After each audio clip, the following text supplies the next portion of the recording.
ग्रंथ चल रहा है राजवाड़ा।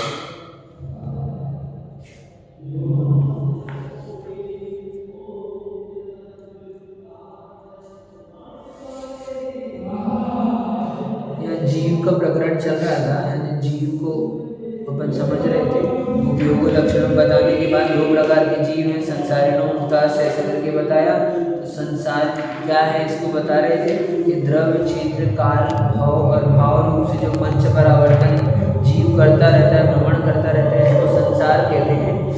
तो द्रव्य परावर्तन दो प्रकार का बताया था, नो कर्म द्रव्य परावर्तन और कर्म द्रव्य परावर्तन। उसके बाद क्षेत्र परावर्तन कल अपन ने देखा कि लोग क्षेत्र परावर्तन भी दो प्रकार का होता है, एक स्व क्षेत्र, एक पर क्षेत्र। कैसे कि लोग, तीन लोग का जो क्षेत्र है ना, उसमें एक एक प्रदेश को उत्पन्न होना ये पर क्षेत्र की अपेक्षा से है। और स्व क्षेत्र का कैसा है, तो एक अपनी जगन्य अवगाहना को प्राप्त करना। जो जीव की सबसे सूक्ष्म जीव होता है ना, तो सूक्ष्म, निगोदिया, लब्ध, अपर्याप्त जीव की जो जगन्य अवगाहना होती है, वहाँ से लेकर एक एक बढ़ते बढ़ते प्रदेश बढ़ाते हुए जो स्वयंभू रमण समुद्र के महामत्स्य की अवगाहना है, जीव की उत्कृष्ट अवगाहना, ऐसी समस्त अवगाहनाओं को प्राप्त करना ये पर क्षेत्र की अपेक्षा से परावर्तन है। पर क्षेत्र परावर्तन स्व क्षेत्र की अपेक्षा से परावर्तन है। पर क्षेत्र यानी लोक के आकाश प्रदेश हो गया, जो उसके असंख्यात है अंगुल का संख्यात भाग, अंगुल का संख्यात भाग मैक्सिमम हो गया वो स्वयं समुद्र का मत्स्य, महामत्स्य। ठीक है। इसके बीच में टाइप्स कितने हैं, तो असंख्यात दो प्रकार के टाइप्स हो जाएंगे इसके। जीव इसी में भ्रमण करते रहते हैं। हाँ, यानी एक ऐसे एक जब एक अवगाहना से लेकर पूरी अवगाहना कंप्लीट कर ले, फिर वापस उस अवगाहना को प्राप्त कर सभी आ जाएंगे ना, वनस्पति और सब कंप्लीट। तो ऐसे फिर अच्छा जीव असंख्यात है, अपन ऐसा बोलेगा जीव अनंत है ना, जीव तो अनंत है, जीव की चर्चा नहीं है। अवगाहन अपेक्षा क्षेत्र की अपेक्षा से संसार जीव का भ्रमण देख रहे हैं। अच्छा नहीं, अवगाहन अनंत नहीं कह सकते, अवगाहना जो है अवगाहनाओं के टाइप्स वो अनंत नहीं, असंख्यात है। 64 भेद बनाए हैं शास्त्र में, जीव कांड के अंतर्गत 64 टाइप्स दिए हैं अवगाहना के। ठीक, एक इंद्रिय से लेकर पंचेंद्रिय तक के 64 अलग-अलग। हाँ, ये इन एक एक टाइप्स के असंख्यात लोक प्रकार के भेद हैं। ठीक, उसमें कैसे कैसे अवगाहना बढ़ती है, कौन सी कितना है ना, पर्याप्तक से अपर्याप्तक की अवगाहना अधिक हो सकती है। ठीक, और सूक्ष्म से बादल की अवगाहना कम हो सकती है, सूक्ष्म जीव की अवगाहना अधिक हो सकती है। असली मतलब क्या है, मतलब सामान्य वो जितना आकाश के प्रदेश को घेरता है, उसका शरीर जो प्राप्त हुआ है, वो शरीर, अच्छा, वो अवगाहना शरीर का हरियाणा से दिख रहा है, वो उसी का हम जान रहे हैं, बाकी तो हम नहीं जान पाएंगे। हाँ, तो ऐसे भी उनका सबका अवगाहना दिए है शास्त्र। ठीक, तुम माइक्रोस्कोप से देखते हो ना, 900 डिग्री यानी का कम करके, 900 गुना कम करके भी देखने का माइक्रोस्कोप आ गया आजकल, है ना, और भी सूक्ष्म उससे भी आ गए। तो इस तरह से क्षेत्र की चर्चा चली। अब काल की चर्चा प्रारंभ करते हैं। कोई जीव उत्सर्पणी के प्रथम समय में उत्पन्न हुआ, काल परावर्तन होता है, उत्सर्पणी काल, फिर अवसर्पणी काल, उत्सर्पणी काल, फिर अवसर्पणी काल, उत्सर्पणी काल, अवसर्पणी काल, ऐसे सदा चलते रहता है। तो कोई जीव एक उत्सर्पणी काल 10 कोड़ा कोड़ी सागर का होता है। 10 कोड़ा कोड़ी, कोड़ा कोड़ी का मतलब होता है करोड़ इंटू करोड़, और सागर का अपना अलग प्रमाण बताया है। तो 10 कोड़ा कोड़ी सागर का एक उत्सर्पणी काल होता है, और 10 कोड़ा कोड़ी सागर का एक अवसर्पणी काल होता है। ये दोनों मिलाकर 20 कोड़ा कोड़ी सागर का एक कल्प काल होता है। इस मतलब पहला होगा, फिर दूसरा होगा, फिर पहला होगा, हाँ, दूसरा। नहीं, फिर इसमें सिस्टम है। उत्सर्पणी में क्या होता है, सब कुछ बढ़ते क्रम में होता है, आयु, बल, शक्ति, शरीर की अवगाहना। दूसरा वाला चल रहा है, अभी अवसर्पणी चल रहा है, इसमें सब कुछ घट रहा है। तो घटते क्रम में इसमें इन दोनों के 6 भेद होते हैं। ठीक, उत्सर्पणी काल के 6 भेद और सर्पणी काल के 6 भेद, 1 2 3 4 5। तो अभी अवसर्पणी काल में पंचम काल चल रहा है, कहते ना, ये जो काल है इसका भेद है। ये पंचम काल है, अवसर्पणी काल का 5वां भाग है, पंचम काल कहलाता है। इसके बाद 6वां आएगा, इसके बाद कैसे होगा, वापस से 6वां, फिर 5वां, फिर 4था, फिर 3रा, फिर 2रा, फिर पहला। तो ऐसे क्रम चलेगा, क्योंकि अभी घटते क्रम में फिर बढ़ते क्रम में रहेगा, तो इस तरह से चलेगा। तो अवसर्पणी, कोई जीव अवसर्पणी काल के, उत्सर्पणी काल के प्रथम समय में जन्म लिया, ठीक, और उस प्रथम समय में उत्पन्न हुआ और द्वितीय आदि अन्य समयों में मरण को प्राप्त हुआ। पुनः कब जन्म हुआ उसका, संसार में तो भ्रमण कर ही रहे जन्म मरण, पुनः उत्सर्पणी काल आएगा। कब, जब ये पूरे 6 काल निकल जाएंगे, फिर वापस से 6 निकल जाएंगे, फिर आएगा उत्सर्पणी काल। तो अब उत्सर्पणी काल का जब दूसरा समय आएगा, पहले प्रथम समय में जन्म नहीं लाया, अब दूसरे समय में जन्म लेगा वो, ठीक। फिर ऐसे ही करके फिर निकल जाएंगे पूरे उत्सर्पणी काल, फिर अवसर्पणी काल, फिर उत्सर्पणी काल आएगा, फिर अब जब तीसरा समय आएगा तब जन्म लेगा। तीसरी उत्सर्पणी में तीसरा समय, पहली उत्सर्पणी में पहला, दूसरी उत्सर्पणी में दूसरा। नहीं तो अब जैसे जन्म हुआ, ये जन्म किस हिसाब से हम समझ नहीं पाए इसको। ये ड्यूरेशन बता रहा है कि आप ने काल परिवर्तन में, काल परिवर्तन को डिफाइन करना है। का जन्म पर्याय रूप से होता है। हाँ, पर्याय रूप से जन्म होता है। जीव तो सदा काल है। अब मैं अभी मनुष्य बना, मैं अभी मर जाऊंगा 10 बीस हाँ, साल।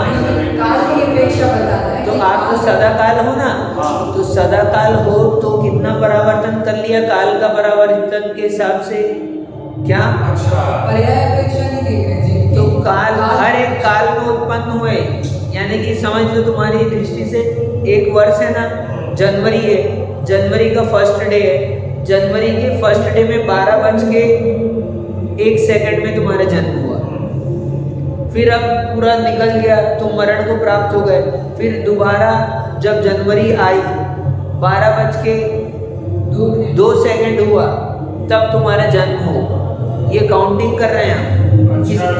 अदर टाइम में जन्मोगे तो उसको काउंट नहीं करेंगे, तुम फरवरी में जन्मोगे तो उसको नहीं गिनेंगे। हाँ, वो सब अलग चलता जाएगा वापस से। लेकिन तुम जब फिर जनवरी में 12:03 में आओगे तब गिना जाएगा। तो ऐसे हमने पूरे कितना 10 कोड़ा कोड़ी सागर प्रमाण काल तक उसमें जितने समय होते हैं उन प्रत्येक समयों में जन्म को प्राप्त किया है। बुद्धि अभी तक ठीक क्यों नहीं हुई? समझ आना चाहिए। बुद्धि ठीक नहीं हुई, अब ठीक हो रही है।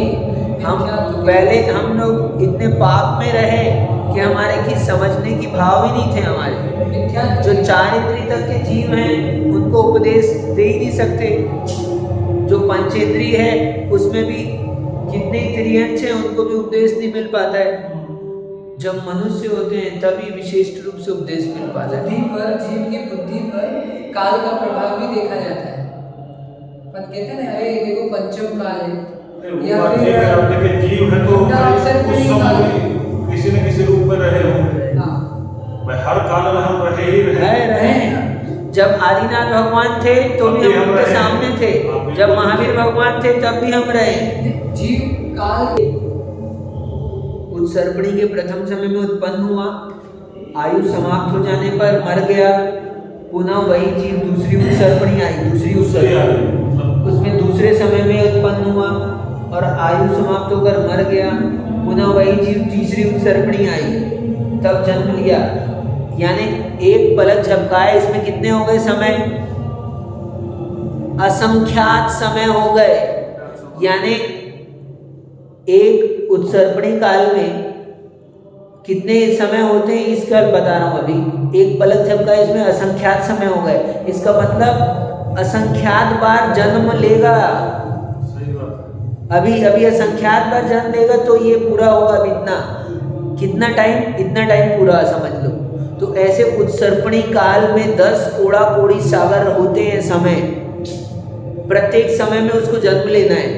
एक काल से दूसरे काल आने में 20 कोड़ा कोड़ी लग गए। हाँ, 20 कोड़ा कोड़ी सागर वो लग गए, उसमें भी तुम्हारा जरूरी नहीं है कि तब हो जाए जन्म। हाँ। तुमको चांस नहीं मिला तो फिर और 20 कोड़ा कोड़ी लगेंगे, फिर नहीं मिला तो ऐसे कई 20 कोड़ा कोड़ी तो और लग जाएंगे। उसके बाद में भी जब तुम सेकंड दूसरी समय में जन्म लोगे तभी तुम्हारा वो काउंट में आएगा।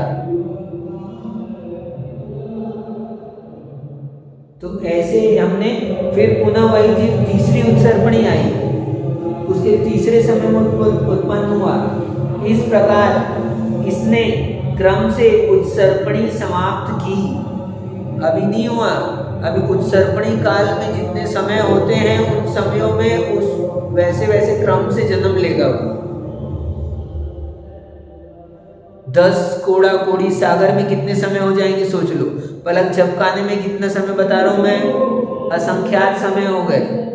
असंख्यात समय यानी असंख्यात जन्म।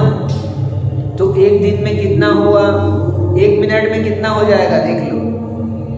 पलक झपकाओ 1 मिनट में, असंख्यात 1 मिनट में बता रहा हूं अभी। नहीं, असंख्यात एक समय ठीक, हाँ, एक मिनट में। अब 1 घंटे में लगाओ, फिर 1 दिन में, फिर 1 वर्ष में। तो ऐसे असंख्यात वर्ष और असंख्यात से भी ज्यादा, क्योंकि पल्ले और सागर हैं, ये कहाँ पर आते हैं? ये असंख्यात के भी आधे असंख्यात के बाद में चालू होते हैं। है तो असंख्यात का ही भेद है ये पल्ले और सागर, लेकिन कहाँ पर? डिफरेंशिएट करने के लिए उसके लिए एक दिन संख्या मान बताना पड़ेगा।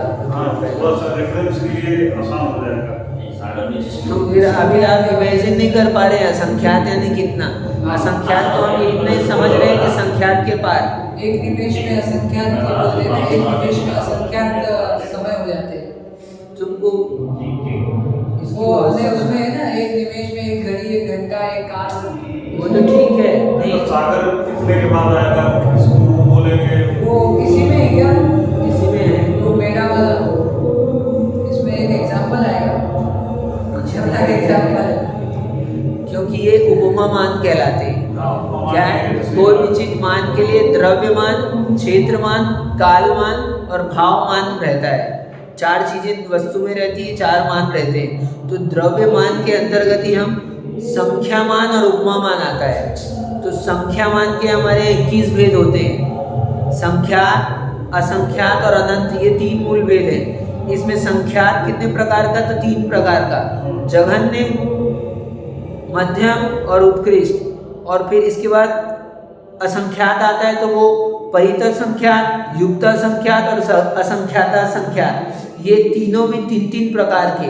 तो 9 प्रकार का असंख्यात और इसी 9 प्रकार का अनंत। 9 दूनी कितने हो गए? 18 और 3 प्रकार के संख्यात हो गए 21। ये 21 प्रकार के संख्या मान के भेद होते हैं।